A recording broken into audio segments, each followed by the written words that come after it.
Welcome back to Legend of Heroes: Trails in the Sky. In the last part, Estelle and Joshua came to town, and we did a little bit of exploring. Now we're in the Bracers Guild, because we have a test. Oh, I hate tests. Well, I didn't study. You are in the same boat as Estelle. Whoa, So- that camera. Ugh. I don't think we're gonna pass. We didn't study. Oh, are we gonna play cards? She's gonna play tarot cards. Look at that name, This Charizard. Charizard? Charizard. Charizard. No, I was but gonna yes, say, I think Charizard. her name is derived from the name Shahrazad. Yes. Charizard, It is- got it. No. It is It's Charizard. Shara from Xenoblade Chronicles? No, that's Charla. No, like- Right. This is Shara. Shara from Sonic and the Secret Rings. Yes. Sure. Anyway, she has been our teacher, mentor person. She is a A-rank bracer. So she's somewhere around a similar level that our father is. Quiet, you. Yeah. And so she is going to administer the test. We're going to go over a quick recap of what the fuck the world's like. And then we'll go do that test. No, That test will actually take place in the next video, so have fun. Fun fact, though, that her name is derived from a character in 1001 Nights, which was a story which involved the character Shahrazad. And she was known for telling stories every night to this I think it was like a husband or whatever, because like he would get like different wives or whatever, or different like ladies and hook up with them or whatever, and he would like kill them or something if like after he was done with them. But she would tell him stories, and she would make him want to keep her around for the next night, where she would tell another story, and she would try to make these stories weave into a way that like she would just endlessly tell stories and she wouldn't die. Fucked up. There's actually a Magic the Gathering card that's based on that story too. It's pretty cool. But yeah, it's so like, what you're telling me is Trails is now canon to Secret Rings. no. Oh my god, no. Fucked up. You said it. Yeah. Fuck. When's that LP? Yeah. Alright. This is the important information we need to know about. Orbs. As I explained in the last video, orbments are sort of like the power, like magic power structure of this game. You put a quartz in something and it'll be able to power it. We carry them on ourselves and we can use them for magic. They also power different weapons. They'll power, outpost lights, heaters, airships, all that shit. So Bracers are... I'm just gonna go through all this and then you can ask your questions. Bracers are the, protect, like a citizen-based, arm of, think of like the Boy Scouts, essentially. They're there to help people out with shit. And the Bracer Guild is everywhere. I was gonna say either the militia or the town watch or something. Something like that, except they're everywhere. They're not a designated organization to just one, like, city or anything like that. Liberal is where this game takes place, and it has been an area where a pretty large technological revolution has been sort of taking place, and it's been keeping its independence because of that. There was a war where the Arabonia Empire evaded or tried to invade Liberal, and that'll be important later on. What she's not telling you is when they discovered Ragnite. That is for a completely different It was Let's Play. It was still a revolution. Yes. So that's the basis that you need to know for now, and I'm oversimplifying a lot of things. All right, questions, comments, concerns. So what in this one? No. I was just gonna say, like, what is this, like, arts you can basically plug into shit? Yeah. Huh. I mean, if you played Cold Steel, you know exactly how ordnance work. What year did this game come out? This originally came out 2004, specifically June 24th, 2004, for the PC in Japan. The first time it came out in North America would have been 2011. Holy shit, 7 whole years before it came over? Yeah, and I believe the first release we got was for the PSP version. Yeah. I'm gonna double check. Well, I mean, you tried translating fucking Falcom's games of fucking endless fucking novels and shit. Well, I mean, there's games with incredibly long scripts that eventually come over, and it does take a little time, but not like 7 years. I think it's more so a problem with Falcom not being able to really have the resources to quickly localize games. Oh, Yeah, they had Xseeds do the localization. So, and Xseed is not a huge company. No, they're not. But they do an incredibly good job with what they work with. Like, let's be fair. 2011 is when the PlayStation Portable version came out. So this version, and the worldwide Steam release didn't launch until 2014. Okay, so one of the major ways you get side quests in this game is talking to these boards. I think I saved. Wait, this is just Pokemon Mystery Dungeon. Hell yeah. Kind of. Without the dungeon crawling bits. I love that PSP UI. It shares it with the PS3. It's not that different. So this is our first quest. It's a story required one because it's our cough test. And so this is basically a tutorial on how to do all this stuff. Oh, yes, I used my eyes. Oh. Yep. My most powerful art.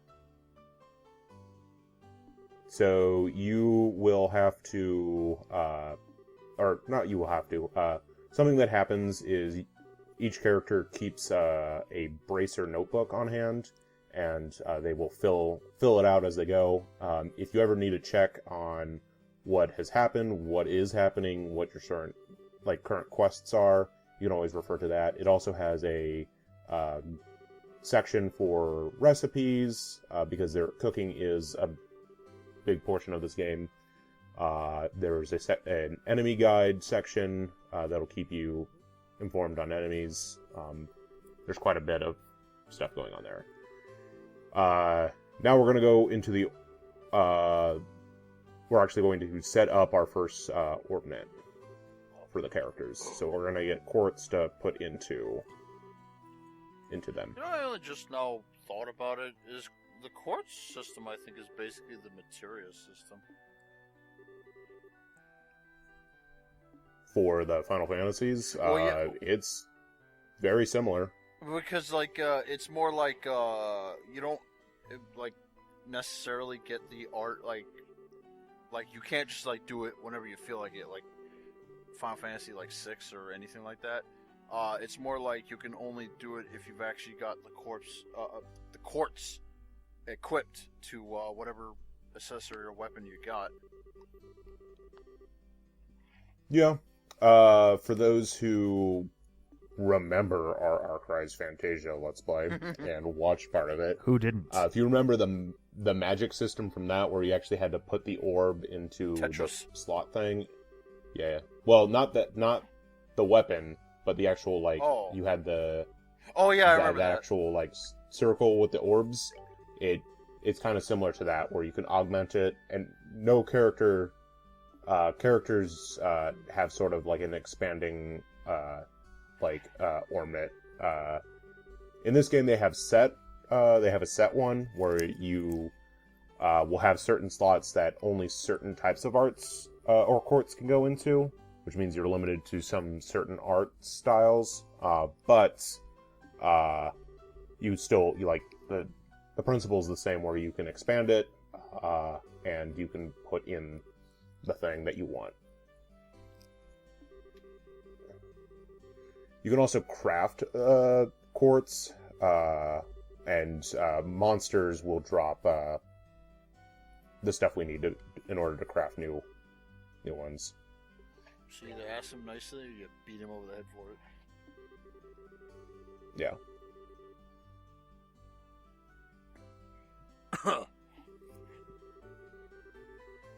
There's definitely a lot of info dumping happening right now. Yeah, I was gonna say, they're just throwing a lot of shit at you right now. And just like I said, they basically just said the court system is basically the material system. All right, this is a good time to do our annual plea for likes and shares. So smash that like button, send this to your friends, and I don't know where I was going with that.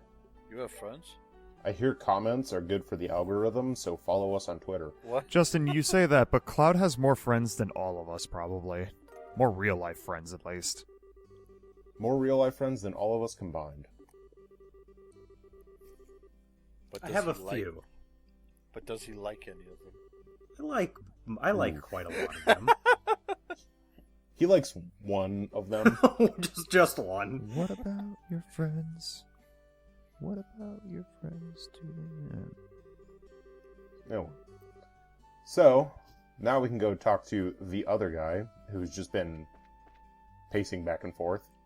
Or pacing in place. Well, no, it's the fucking, So this is... She gave us... Please help me, She gave us a bunch... She gave us a bunch of material to start crafting ones. I go with HP, Attack 1, and Action. Do I make more than that? I forget if I make any more. Looks like you're trying to figure it out. I go with a Defense 1. I make one of each that you can. Okay, here you go. And then open up not that menu, this menu. And then, you have limited slots, and each one will show you the arts that you can use, or arts for equipping that specific one, and then each one has a stat effect. So, like, Action 1 gives a speed bonus, the Attack 1 gives an attack bonus, but it also subtracts from defense. Joshua, in his first slot, can only equip time? I think that's time. A time orb, so you can only equip the Action 1. So he's basically... Right, each of the colors... So basically Each of the colors is a different element. So basically the characters have, sometimes they'll have a certain slot that makes it so that they're supposed to be geared towards a certain stat allocation based on which orb meant it. Which slot you... Yeah. Okay. Yep.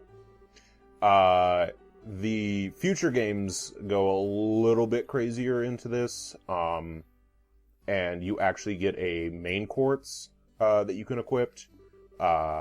Specifically, the cold steel. The cold steel games do that. You can equip it. I'm just saying. Yeah. We can also open a couple more slots. It costs material in order to do that, so you can only do one of them right now.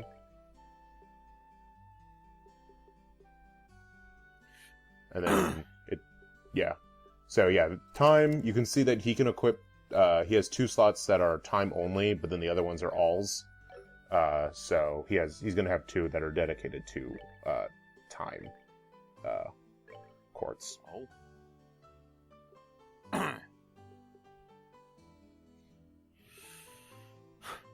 Eventually, I figure out which one I want to go This with. is like I love RPGs. I used to love playing them all the time, but this is one of the reasons why it's hard for me to get into RPGs, because I always remember a lot of them take a long time to actually get into the meat and potatoes of the game, because first they load you with exposition and they're like, hold on, now we got to show you a bunch of menu shit first.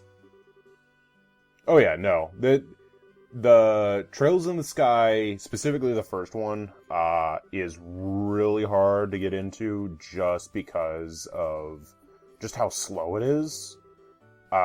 Even like say Cold Steel 1, which reboot, like you have a completely different cast, you're in a completely different like setting and everything, is quite a bit quicker to get into, even as like a first time player. When did the first Cold Steel game come out? Oh, she's getting dragged away. Cold Steel 1. Let's check came Wikipedia. out- Oh, That's I've got that open. I'm going to it eventually. Legend of Heroes. Trails. Trails of Cold Steel 1 was 2015.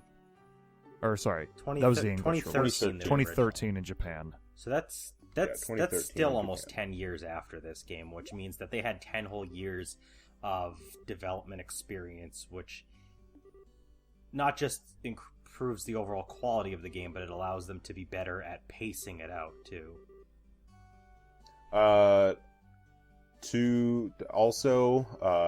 Falcom is also known for the E series, which is an action RPG series.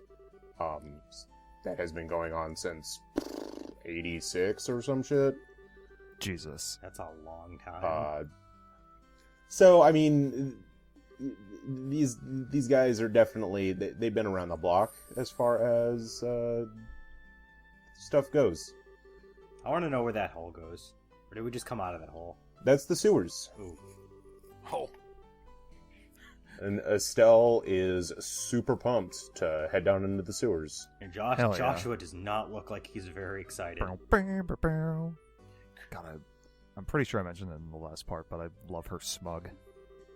You did She's mention the smug. absolute smug. I was pretty sure I did, but it's No. great. he's not fond of going to the sewers because she's putting him back where he belongs. Oh, Ouch. damn. Why would you do that?